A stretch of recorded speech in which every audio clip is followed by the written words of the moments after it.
Hello and welcome back to Calero Academy. Today we'll be doing a quick problem from the textbook Stewart Calculus. The problem states, two sides of a triangle are 4 meters and 5 meters in length, and the angle between them, theta, is increasing at a rate of 0.06 radians per second. They ask us to find the rate at which the area of the triangle is increasing when the angle between the sides of fixed length is pi on 3 radians. So this problem is a related rates problem. It gives you the rate of change of one quantity, and then it asks you to find the rate of change of another quantity. So, first let's write down what they give us. They give us, of course, 5 meters and 4 meters, being the length of two sides, and they also give us that the rate of change of theta, d theta, with respect to time, t, is equal to 0.06 radians per second. Now, what they want us to find is the rate of change of the area, dA, with respect to time. Oh, that's a little bit ugly. Let's rewrite that. dA over dt. Okay. So what we have to do now in a related rates problem, what we do, we find an equation relating the first quantity, relating theta, to the area. So, where can we find that? We know that the area of a triangle is equal to 1/2 of base times height. For convenience, we can use the base to be 5 meters, but then we would still have to find the height h. So what we do here, we just use some trigonometry, and we can write by the law of sines. We can write that sine theta on h is equal to sine of 90 degrees on 4. We should actually write 90 degrees in radians because the rest of the problem is in radians, but we can forgive that right now. Also, look out for future videos where we prove the law of sines and the law of cosines. So, we know that sine of 90 degrees is equal to 1, so we can rewrite the right side of the equation as 1 over 4. Now we can write h to be h on 4 is equal to sine of theta.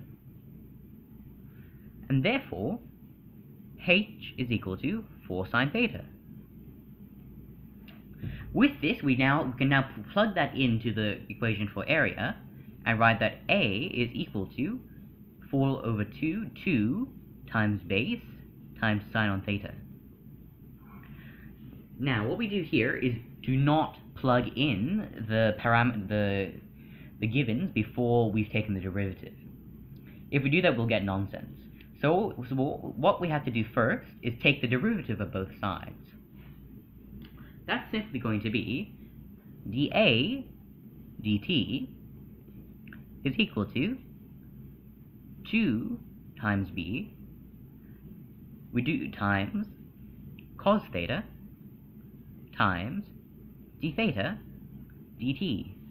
We could have of course plugged in b is equal to 5 immediately, because 5 doesn't change. So we can now rewrite this as 10 cos theta times d theta dt. Okay. Now, d theta dt, we know from over here, is equal to 0.06. And cos theta, and remember that we're trying to find the rate of change when the theta is equal to pi on 3 radians. So we can plug in pi on 3 radians is equal to theta, and we can plug in the rate of change of d theta dt. Hello, we got another little 5 meter up there. So, we can write it as 10 times cos of pi on 3, cos of 60 degrees, which is equal to 1/2, times d theta dt, 0.06, or 5 times 0.06, or, finally, 0.3. Now, just before we end the problem, we must always remember to check the units to make sure nothing's gone wrong. If we check the units here, we'd find that we actually have the correct units. We'd have it that it's equal to 0.3 meters squared per second. That is the rate of change of the area. So let's first, before we leave, let's try to understand our result.